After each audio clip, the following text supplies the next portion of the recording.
Sit back, relax and enjoy listening. Night settles over them, but their minds are restless. The events of the morning still linger in the air like an unshaken storm. The members gather in the room, the tension thick and unspoken. Some sit on the couch, arms crossed, deep in thought, while others pace near the windows. The weight of uncertainty presses down on them. What happened today wasn't just another setback.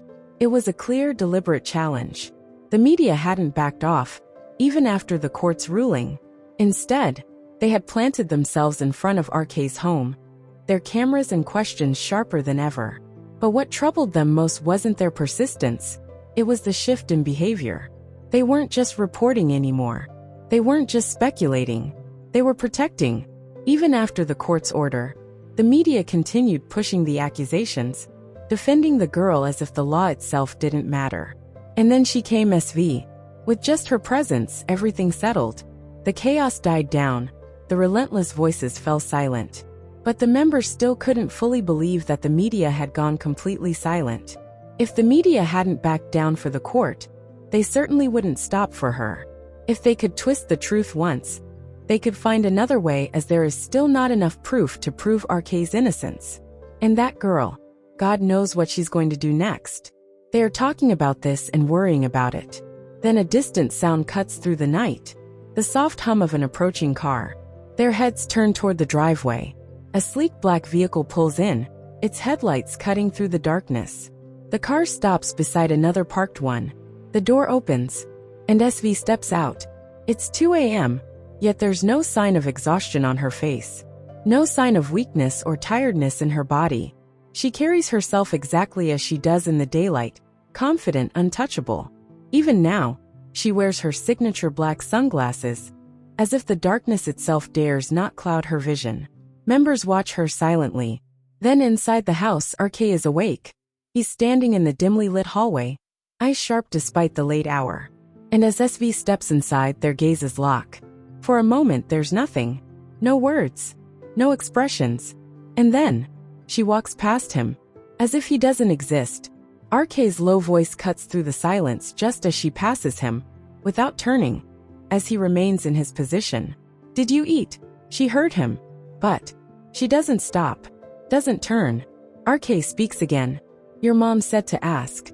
She stops, takes a step back, faces him. Her voice is quiet but heated.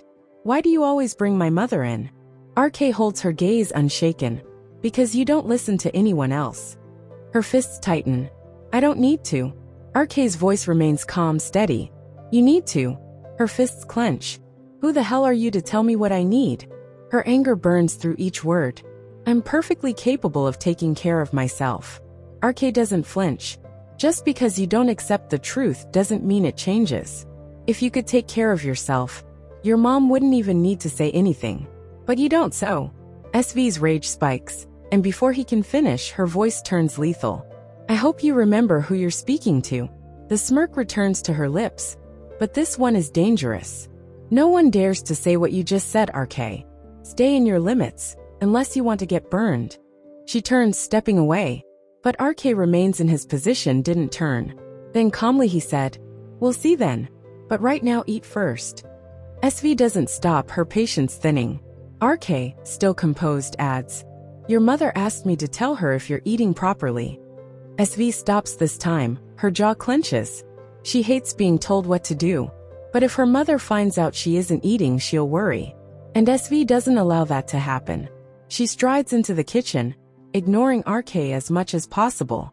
But when she opens a cabinet, her fingers pause. She doesn't even know where things are. RK follows, knowing she has no idea about anything related to food.